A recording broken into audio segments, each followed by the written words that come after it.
Hello everyone and welcome to Don't Be Bored. Today I'm back with another top 5 list, this time going over games that get players noisy, get them shouting for good and for bad reasons. Let's jump into the list. Like I do sometimes, I'm going to start with an honourable mention, and that is for Ice Cool. Now, this is a dexterity game where you are flicking these plastic penguins through doorways trying to collect fish, or maybe racing to try and get to a certain part of the high school in Ice Cool. Now, dexterity games are often good for sort of making everyone that bit more excited, and there's some really great moments that mean even though they're your opponents, they're going to be cheering for you when you pull off a trick shot. And what I mean by that is sometimes you flick your penguin and not only does it get through one doorway, it maybe even gets through 2 or 3 as it bounces off a wall and maybe is in a fantastic shot. Or maybe you flick it in just the right way, like downwards, so it bounces up and goes over a wall. You don't have to go the long way round, you've found a shortcut. It's absolutely great fun. And then you've got this sort of hallway monitor person playing, if you're not doing the race mode, that's trying to aim for you, so you cheer when they bump into your opponents, you groan when they hit you. So that gets sort of people energised as a dexterity game normally does, and Ice Cool is sort of one of my favourite ones, so that gets people shouting and a little bit noisy in a board game setting. Now on to the actual list. Number 5 is a bit of a fun one. It's one that I know sort of a number of people I play with do this, and I think maybe others do as well, so let me know. But when you're playing Sushi Go or Sushi Go Party and the Miso card comes out, you have to shout Miso when you play it. Basically, the card, if you've not played, it's like a set collection-y style drafting game, and well, when you play the Miso in that round, if anyone else has played it as well, you don't get points for it. But if you're the only one, you do get 3 points, which can be a nice little jump for you sort of thing. So yeah, shout Miso when it's the card and when you're revealing it, and see if anyone else around the table is as well. So you get this sort of great bit where you're shouting it out, no one else is, yes, points, or someone else shouts it at the exact same time because it's the card they've chosen this turn, and you're like both shouting Miso and then groaning that someone else has well. It's a bit of a fun one, so I just thought it'd be number 5 on this list. Number 4 is a game that I'd really recommend for like a Christmas gathering, family gathering, barbecue gathering, whatever, as we're coming into summer.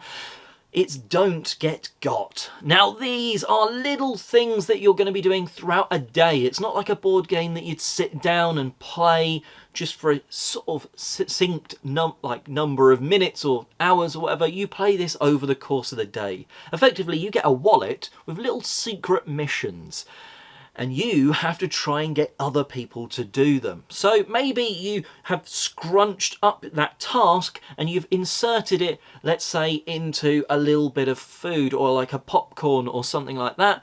When someone's eating, they're like, oh, what's this? And you shout, well, don't get got at them. You've managed to get them because they were eating food and that was the task.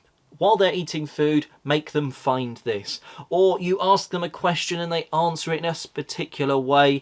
It's just, I've not really done the game very much justice there, but it's fun little odd tasks that, try and get someone else to tie your shoelace or something like that, and you then shout, oh, don't get got at them, or you got, and then you've managed to do that mission. Now, throughout the day, you're trying to do these weird, quirky things. No one's quite trusting each other. And when you're shouting, you got at them and stuff like that, it's just a bit of fun. And it goes over the whole day. So it gets a little bit noisy at random times. Number 3 is a game similar to Uno that is called Blank. Now this is it starts out like an Uno game. You are effectively trying to play the same number or colour, trying to get them out of your hand. And there's a few sort of special rules. Maybe when a green card is played, you need to touch the floor, that sort of thing.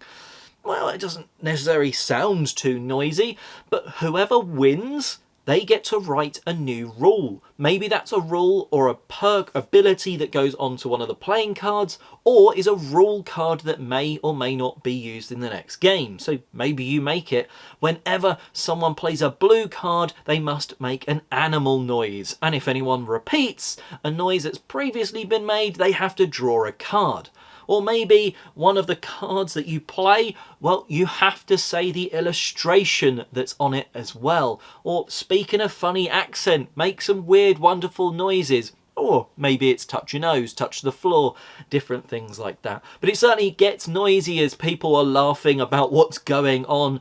Maybe one player can't talk anymore because that's a rule. If they've played a number 4, you can't talk until someone else does.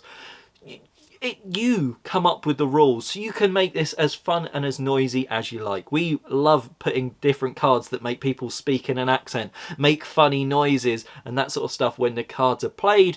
It just means it's a really fun game, even to listen in on, sort of thing. But your game might turn out very different, but ours certainly can get a little bit noisy in a fun way, and that's Blank. Number 2 is a betting style game where you're going to a horse race. We say it's called Fascot because it's fake Ascot, and it is ready, set, bet. You're going to this horse racing event and one player is going to be the commentator. Yeah, you can get an app, but I actually really enjoy rolling the dice and moving the horses as you're shouting out, "It's a boxcar, that's number 12 galloping on, now number 7 is just leaving the blocks," and different things like that. "It's 2 are across the red line, 1 more and no more betting," and you're shouting out all these things as the players around the table are placing their bets.